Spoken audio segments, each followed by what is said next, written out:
just had 2 days in Amsterdam and now we're off to Germany. So yeah, what can I say about driving on the Autobahn? If you've never done it before, obviously there's a few checks you want to make.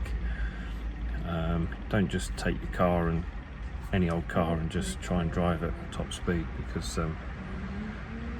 that's where accidents happen.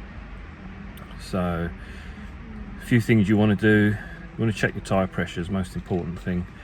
I normally set my tyre pressure for the high speed rating or high load rating. So if you look either inside the fuel flap or just inside the driver's door, that's normally where you'll find the card that shows, or the sticker that shows the recommended air pressures. I've set them to 40 psi all round on this. And the other thing is, if you tend to just drive through potholes and bounce up curbs when you park, then you probably don't want to use those tyres for the Autobahn, because any bulges or any weak spots is a blowout waiting to happen. So we're going to get on the road. Yeah. And I also want to be in the video. you want to be in the video. We're going to get on the road and we're going to do, well, Road jack. hit the road jack. We're going to drive to Celle, which is just the other side of Hanover, where my grandmother came from. And yeah, I used to do about 5,000 miles a year in Germany, but I haven't been out for a few years. Yeah. And And we're going to go to Germany. we're going to Germany, yeah. So looking forward to that. Obviously not the sportiest car to go on the Autobahn, but it gives you an idea anyway. See you later.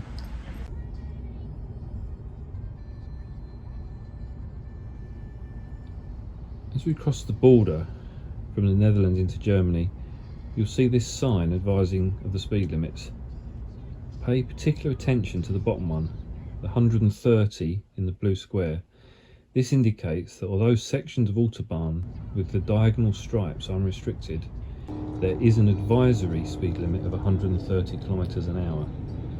There have been occasions in the past when accidents have happened that those driving over the advised speed limit have been held responsible, even if technically it was not their fault.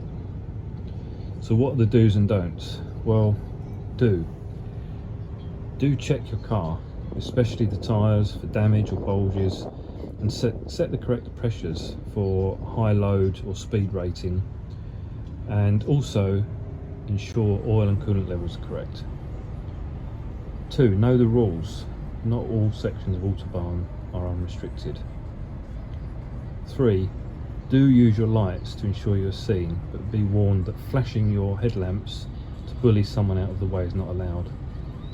And 4, be aware of conditions. Sub-zero temperatures include the risk of ice.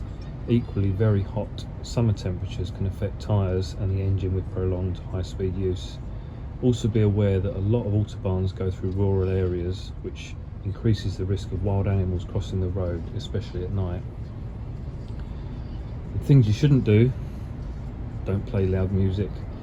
As well as affecting concentration, it can also mask the sounds of problems with the car, such as engine or tyre failure.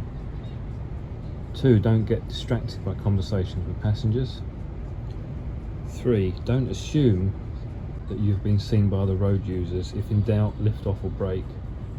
Lane discipline is generally good in Germany, but never assume you will be given the right of way. And finally, it's not a racetrack. Do not treat it like one. The German police use unmarked cars and really don't take kindly to poor driving.